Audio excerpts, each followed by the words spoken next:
everyone. It's been a while since I last uploaded, but today I'm going to talk about how I got a 1580 first try on my SAT back in September, as well as a perfect 1520 on my PSAT in October.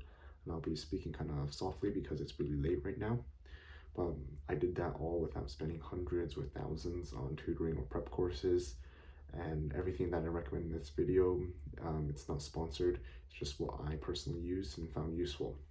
So I will admit one thing is that I didn't really study for the math section because I was already confident in my abilities, but I did study a lot for the reading section, so that's what I'll be primarily talking about today. So reading is arguably the harder section to study for because it's less formulaic than math. So to my mind, the solution to that is to make reading formulaic. So what you need to realize is that the SAT test makers, they have a specific set of reading rules that they test with every question. Basically, your goal is to figure out what those rules are in a way that makes sense to you, so that you have a formula that you can slap onto every single question of some category with a lot of reliability.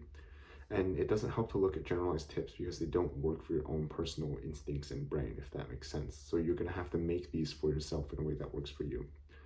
And an example of one of my own reading formulas that I use for cross-text connections, which many people consider to be the hardest type of reading question, is, quote, reference something clearly and directly found in both texts without additional speculation, end quote. So that's it. There's nothing else. So that one formula was the thing that guided me through the hardest type of reading question, and it hasn't failed me once. So these rules, though, they can only develop after you study, so that's why I recommend Erica Meltzer's SAT Reading and SAT Grammar books, which combined are $66 on Amazon. So if that sounds like a lot, just remember, they could save you from a $68 retake. So I'd say they're worth it. Now, I particularly like these books because they guide you towards the formulas that I was discussing earlier, but they stop just short of making them for you. So make sure to go through all the material carefully, do the practices, and also be honest with where your weaknesses are. Once you're done with the Meltzer practices, you're going to want to come over to the SAT question bank, which is thousands of questions all written by College Board, many of which were former SAT questions. Some of the questions in here were harder than my actual SAT and my actual PSAT. So clicking in, we're going to go to Find Questions. Going to select your assessment SAT. For your section, let's do reading and writing for now. And let's say I want to practice information and ideas as well as standard English conventions. Now for difficulty, only do medium and hard to better simulate the actual difficulty of the test. You're also going to want to exclude active questions. What that's going to do is prevent questions from the Blue Book practices from popping up in here so that you don't get any spoilers. You can also further filter the skill. You can practice inferences, command of evidence, and let's say I also want to practice boundaries, just like that. Now I can click into a question like this. Better yet though, I can select a few or many, and I can export them as a PDF to my device. Now you're going to want two copies, one without the answers or headers. That's going to be the one that you practice with. You're also going to want one with correct answers and explanation. Now let's talk about vocab. So for this section, I did rote memorize a list of 1,000 words, and I linked that PDF in the description.